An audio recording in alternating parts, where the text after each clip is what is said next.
In this lecture, I want to expand, which I think is the most important part of Yom Kippur, confession, is really truth, emet. If you remember, we spoke in the first lecture that Gimatria of Kapor, Kaf Peresh, 2080, 200, 300, and 300 is the numerical value of the letter Shin, the letter which, according to Kabbalah, is the letter of truth, a letter which is really the source of things, which you can see in the shape of it, the Shin, with the three branches, we said Abraham, Isaac, and Jacob, or again the three main spheres, Chokhmah, Binah, Badat, is a lot in this letter, which is the letter of truth, as we brought really the source for it. So, very interesting, very important really, also 300, 3 times 100, according to the Gemara, tractate on Shabbat, the number 100 represents the letter Kof. Kof is 100 Kedusha, and we said Kadosh Kadosh 3 times. Kedusha, there is a sanctity of the mind, sanctity of the heart, and the liver, and the physical. So Kadosh Kadosh Kadosh, the 3 branches of the Shin, have a lot of ideas, as we saw just now, which is really the basis of creation of man. And this way it appears, we saw in the word Teshuva, in the center. Many nice words start with Shin, like Shalom, Shalva, peace, tranquility, Sason, joy, Simcha. And we explain why the Shin appears in the Sheker. Shin is truth. What he's doing is a lie and falsehood. So we said what the Zohar said. There's a most dangerous lie, falsehood is when you start with a little bit of truth and then carries on. This is the word sheker. Shin in the beginning, the kuf resh, cracking, scrolling, everything negative is the letters kuf resh, which is the letters of the Amalekites, asher kachav derech. So, very important, the letter Shin, letter of shining, of Shin, of light. And the Shin, as we said, is the basis of Yom Kippur. But Shuvah, you bring out the Shin from your neshama, from your soul, and you see what is the truth. The truth is not the physical, the material. The truth is the spiritual. And this is the basis of creation. Yeah, light is a starting point of creation. Yair, the Zohar says, the word Yair, when God says Yair, this is Rosh Hashanah. Yair is Yom Kippur. So light is the basis of everything, we know, very, very important. So as the truth, which also have the letters, the first, the middle, and the last Aleph is the first, which represents the past, Mem represents the present, and Taf represents the future, Ta'aseh, also in Hebrew, grammar. Mem is medaber, Mem, present tense, Taf is future, Ta'aseh, Ta'asu. Aleph represents the beginning, the past. And if one wants to have the right picture of everything, he should see everything, past, present, future. Unfortunately, when somebody, like today, we have reform and all these new leftists who don't want to know about the past. Let us forget the past. Start with the middle. So if you take away the Aleph from truth, emet, you remain with mess, with death. You make a mess of yourself. And we see that all this ideologies that people think that, they will save the world. Bankrupt. No, don't have any continuation. Continuation is if you have the roots in the past. As this is Judaism, Abraham, Isaac, and Jacob, this is the Shin. And only by this one can build a nation. Yeah, but if one wants to build a nation, like the first Zionist said, let us forget the past, start a new era. So we see what is era, what is going on in Israel now, how long it's going to last now with the Arabs, with the terrorists, with Iran. So this is the truth, emet, past, present, and future. You should keep yourself properly by having your roots starting with our beginning, Abraham, Isaac, and Jacob. So let us see now what I wrote in my book, also about Yom Kippur. In the book, The Festival, the Mystical Glory of the Festival, very important book. You can get it in Glazerson.com. You can see it in Amazon and in Kindle. Very important book. Came out in the beginning by Feldheim, then I made another edition of it, came in many editions. Now I want really to elaborate and concentrate on the idea of truth in Yom Kippur, because I think this is the most important part of Yom Kippur. So let us start with my book. The chapter is Truth versus the Satan. Yeah? The Satan definitely does everything to eradicate the truth. So let us see what I wrote and try to elaborate to explain it. The foundation of the purification which takes place on Yom Kippur is said to be the characteristic of truth. This truth reveals the root of the Jewish soul, which is a part of the supernal deity. And we said, a Jew, Yehudi, basically is the letter of God, the 4 letters of God, Yud, K, Vav, the 3 letters, and the Hey, the letter A is built up with the letter Dalet, and Yud upside down there. Dalet represents the 4 elements, Yud represents the Neshama. In the physical way, Dalet represents the 4 elements, and the electromagnetic, which moves all this. So this is a Hey, the letter A, with which the word was creation, and this is the main letter of creation of man. And in many mystical books is written that by doing shuvah, you rectify yourself by returning the letter Hey to the word, to yourself. And this you can see is the word teshuvah. Tashuv will return Hey. The letter Hey will return to its place in Yud Kevavke. And the Dalet Yud will be built up. And Yehudi, exactly, he represents God. Chelek Elok HaMimal, is part of God, of the Neshama. So, the truth restores definitely the damage of sin, iniquity. All sins and transgression which cleave to the soul are due to the influences of the evil inclination and the Satan. Amazing. This is vividly depicted by our sages in a midrash, homiletic, where they compare the forces of Esau and the forces of Jacob to a hairy man and a bald man who are standing near the threshing floor.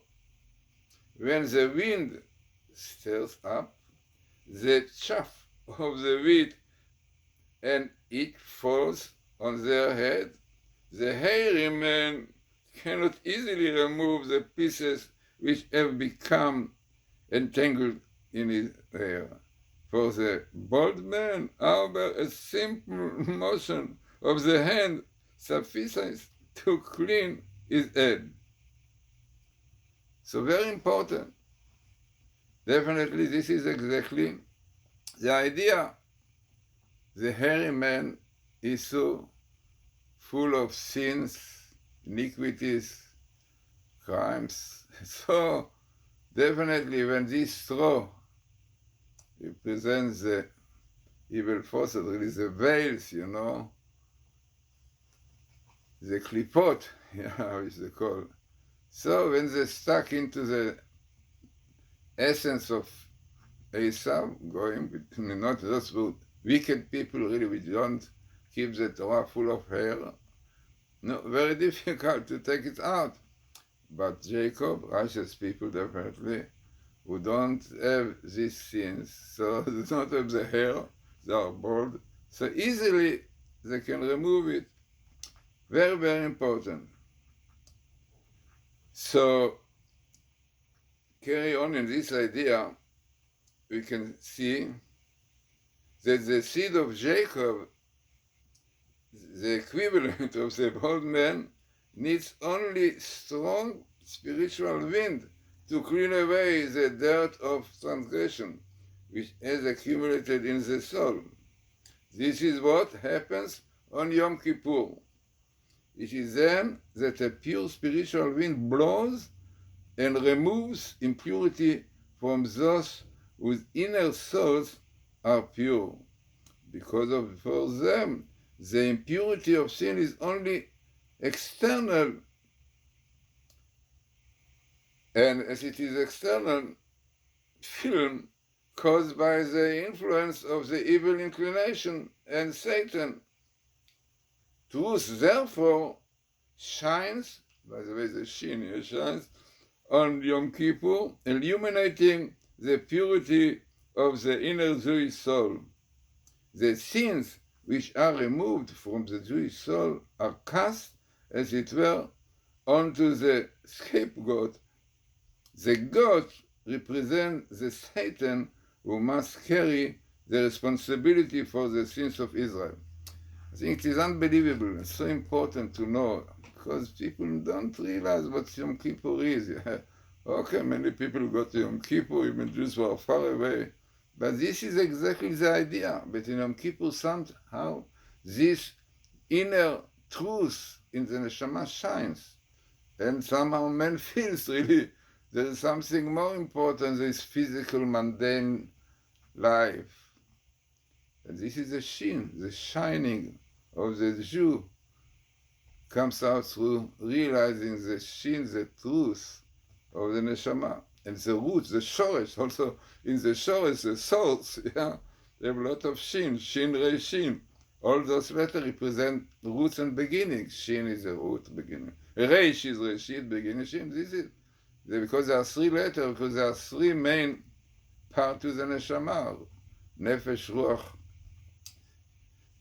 and neshama in the man. Okay, there are otherwise, there are the roar, the halo, but inside man, have this one. These are also the letters of men. Adam, Aleph, Ulpan, represent wisdom, the brain. Aluf, the neshama is in the brain. Dalet is dibur, is speech, to do with the heart. The heart is the mirror of the mouth is the mirror of the heart. And then nefesh is the physical, the maaseh, the action. This is a mensch, it's a man. To be a mensch, you have to be really complete in these three dimensions. Very, very important. Then, Yom Kippur is an embodiment of truth. Together with Rosh Hashanah and Sukkot, it corresponds to three things on which the world is founded. Judgment, which is din, truth, which is emet, and peace. This is really what is written in the ethics of the Father. On three pillars, the world is standing. Ala emet, on truth, ala shalom, on this, and ala din, judgment. These are the three parts corresponding to the three festivals that we are going through. Rosh Hashanah, definitely judgment. Yom Kippur is truth, and Sukkot is peace. Sukkot Shalom, the Sukkah of peace. Unity, harmony comes in this day. Yom Kippur, truth, the Sukkot peace. And Rosh Hashanah represents judgment.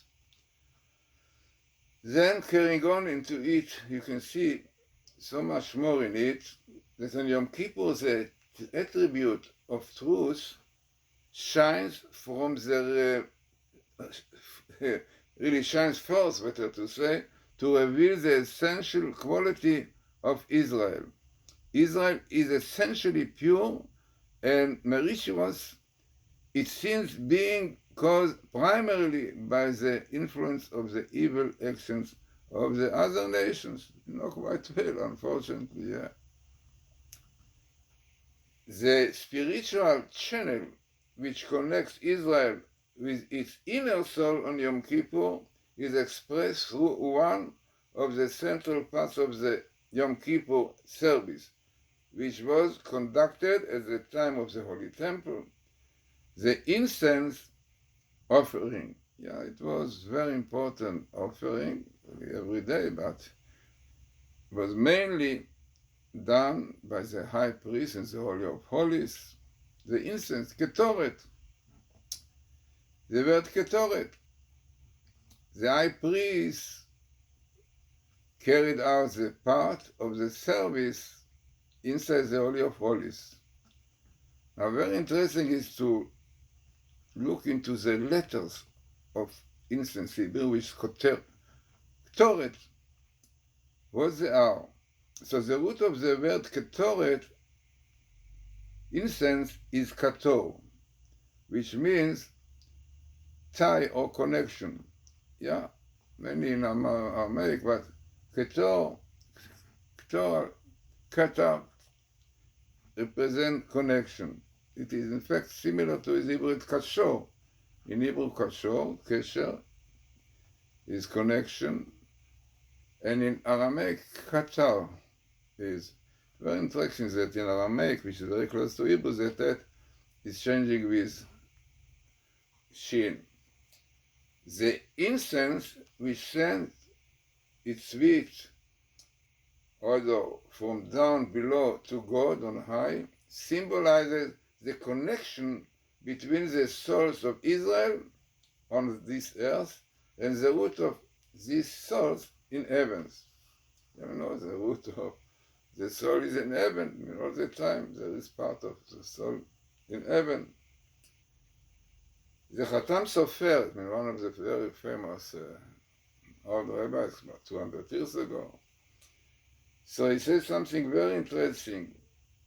He mentioned that the vessel which held one incense at the time of the temple symbolizes Israel. Since the letter kaf, which pronounces kaf in Hebrew, which is the word of vessel, kaf. Kaf really is a spoon, but you are eating with a spoon. You have soup, whatever you have, you put in the spoon. So the spoon really represents a vessel. And the incense in the letter are those which immediately precede the letter Israel. It's a little bit complicated, but try to explain to you properly. In the order of the alphabetical order, the vessel of incense carried the children of Israel to heaven, the origin of their souls. Now, let us explain to you what is the connection between Ketoret and Israel, and how you see clearly the connection in letters. Now, the letter Kuf is a letter before Reish. In Ketoret, the letter Reish is before the letter Shin. The letter Taf, which is the last one, is before the Aleph, which is like a circle going back. So, and the Lamed is definitely word of Kaf, after Kaf. So the letters after the letters of Ketoret are Israel. Amazing.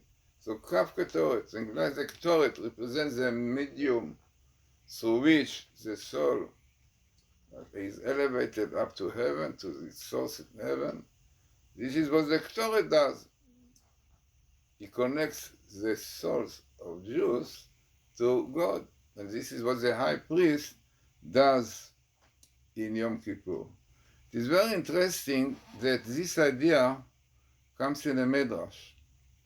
The Torah uses the expression, Bazot Yavo Aaron. With this, Aaron will come in the Holy of Holies. Bazot Yavo Aaron. So the letter Bazot, in Hebrew Zot, is like that, interesting English that, and Hebrew that. And with this, the high priest will go into the temple, maybe into the Holy of Holies, definitely, yeah. And what is the letter Zot? So the Medrash brings there are 10 words in Hebrew that you find in the Bible, in the Torah, which are really the title of 3 mitzvot. Shabbos, for example. Zot, we have the word Zot on Shabbos. So Zot, then Zot is a Torah, Zot a Torah. Zot, Israel, Zot Komatech. Zot, many other things. Yeah, what is the Medrash? 10 words for Zot. So what is special of the letter Zot representing the Shabbos, Torah, Israel? So the letter Zayin, this one can read in my book, Letters of Fire. Letters of Fire, a book which came out in many editions. You can get it in Kindles, you can get it in Amazon.com or in my site, GlazersonBooks.com. I think very, very important book. The book which was done mainly by Felda, and it was edited by one of the best editors of his and translated by Fuchs, actually also very famous translator. So I think it's very, very good book. Yeah, not many people really need to understand Judaism properly. But there I brought and explained what are those letters Zot and what it represents. So the letter Zayin, we know, is the 7th letter of the alphabet. Aleph, Bet, Gimel, Del, Rei, Vav, Zayin. Then Taf is the last letter. Yeah. So the Zayin, 7 is the number of this world. This world is based on 7. 7 days, 7 notes in the musical scale. 7 is basis of everything, you know quite well. And this is exactly what the idea is. Yeah, the idea of the 7 represents this physical world. What is the Aleph Taf?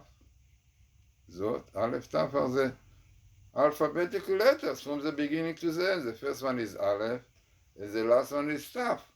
Now we know quite well that the world was created with these alphabet letters. Yeah, we know. Bereshit bara Elokim et. In the beginning, God created et. Yeah, anyone who knows Hebrew, in fact, will realize that it's something wrong with it. It should be written, Bereshit bara Elokim shamayim va'aretz. In the beginning, God created heaven and earth. What is et? Oh, okay, so in the beginning, God created the heaven and earth. But we know that every word, every letter of the Torah, which is not necessary, God will not put in it. So Kabbalah said that God, in the beginning, we created the 22 letters of the alphabet, and those 22 others in combination, permutation, always was the roots of creation. But the starting point was up in heaven with the letters, spheres. And this is the word Zot represent. So Zot represent connection between the 7, the physical, and Aleph Tet, the spiritual, heaven. And Shabbos, this is a day exactly connects the physical, yeah, still you're in the physical world, to up in heaven, called the idea of Shabbos is Mein Olam Haba, like world to come. Israel, definitely, with the mitzvot, commandment, fulfilling it also, connects themselves with God also.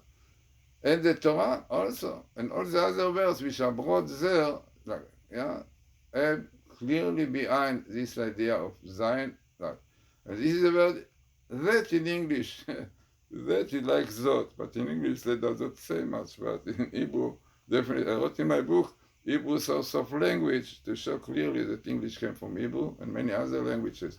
Something was accepted at some universities in the state, definitely it's because of Mosesson. Isaac Mosesson wrote a book, The Word, and many other books, definitely showing clearly academically, but I try to show that you don't need academic, even logically, you will look into words of English in Hebrew, you will realize clearly that Hebrew is a source. Source is like shoresh, shin. So, important to tell people about this. Really, unfortunately, people don't realize what is Yom Kippur, what are the Hebrew letters. Unfortunately. Very bad. So this idea is expressed by the word Israel. What are the letter Israel? The letters of which form the acrostic יש 60 ריבו אותיות לתורה. Means the letters of Israel are the beginning of the word יש, there is 60, 60 ריבו, 60,000 letters. Aleph is אותיות לתורה. As is generally known, 600,000 members of the tribes of Israel stood at Mount Sinai to receive the Torah, and these were the root of the nation Israel. So then let us come back to the word kapor. The numerical value of the word kapor, atonement, is 300, as we said. The same value as the letter shin, the letter which, as discussed above, we said before about it in this book, stands for the truth, shoresh. This equality in numerical value shows us that the element of atonement on Yom Kippur is directly related to the attribute of truth and to the root of the Jewish soul which is revealed on Yom Kippur. So I think that this is so important. This is one chapter of my book, The Mystical Lore of Shabbos and Festivals, which one can get in Amazon.com, in my site, GlazersonBooks.com, GlazersonBooks.com, and Kindle, you can read it. If it's in English bookshops, you can get it, because I think it's a very important book. As I said, that it was really edited and came out in the beginning by Felda. I mean, Felda is very particular to see the language is clear. He's very good editors, like he did Letters of Fire also. It was really done by him and edited by his people and translated, but very good, famous translators. Books Oshri, he translated a lot of books for art school. So I think that these books, Letters of Fire, well, there are many other books you can see. If you put Glazerson books, you can find many, I think about 25 from our books in English, and also in Russian, and also in other languages, in French. So, as I said, very important part of this book, as I said, is Yom Kippur, to do with truth, and I explained in the first lecture a little bit more about the idea of kapara, of atonements, what it means, atonements. It means like cleaning, removing, wiping out our sin. And also, by the way, it also has to do with cover. You know, in Noach, it's written that Noach in the ark, he was covering his ship, his boat with coffer. Kafarta. So koffer is also cover, by the way, like the English word, cover and coffer, to cover, coffer. So the idea in this case to do with Yom Kippur, that by teshuvah, by repentance, you are covering yourself, God covers you from the Satan who wants definitely to damage, to cause you troubles. So Yom Kippur is a day when we are covered from the Satan, and Satan doesn't work on Yom Kippur. We said he strikes on Yom Kippur because it's written that the days have 365. I mean, 365 days in the year. And the numerical value, the gematria of Satan is 364. So Yom Kippur is quiet. He sees Jews like angels. He says to God, you know God, your children are Yalla angels. Don't eat, don't drink, don't do things which have to do with the physical body. No. So is another interpretation for the word kafor, beside kafor being cleaning, wiping out the dirt, but also covering us from all those enemies that are waiting to, unfortunately, to damage us. Yeah, we have a lot of them, to the anti-Semites and so on. It's a very important book, and I think very important chapter, which I felt very much that people should know, because people don't realize what is Yom Kippur. Yom Kippur is only fasting, praying. Yom Kippur is a day that a lot of things are going on in heaven, which really have implication of the whole year. So very interesting. So I want to wish you Gmar Chatima Tova, that you will be sealed for life. And really I think and I very much recommend that, to tell people about this lecture, see, because I think it's so important, because really meeting people, and I don't know what you ask, what's Yom Kippur? Don't know. Davening and fasting, no. It's much more. And this is why really I gave you this lecture, the first one. This is the second part. And there's much more behind, definitely. And important to approach Yom Kippur already tomorrow night, yeah. We already say Kol Nidrei, so much behind this Kol Nidrei, what it represents, what is the idea, those who said it in Spain, yeah, very famous stories about it. And even the melody, some say that is attributed to these people in Spain in the time 1942, the expansion of Spain, known story about it. So, let us have Gmar Chatima Tova, that will be sealed for life, good life, and hoping we are now right after sabbatical, where the Torah, the tractate, really promised to us that on the 70th sabbatical and the end of the sabbatical, we'll have Messiah. But what we can do? What we can do repentance, Shuvah, like the Rambam says, Maimonides said, Israel will not be redeemed unless they do Shuvah, repent. So let us hope that this will be, and then we have this year already Messiah. It is interesting that according to our commentator, not the commentator, but he brings Meisascha, one of the famous books about Rosh Hashanah, about all festivals, Yom Kippur. He brings her that according to the tradition, the month Cheshvan, important month Cheshvan, after Tishrei Cheshvan, November, not all of it November, the third temple will be built. And if the temple will be built, it means the Messiah will do it. No, hoping that this will happen already this year. Yeah, very important. So, as I said, important lecture. So I consider very important to understand the essence of Yom Kippur.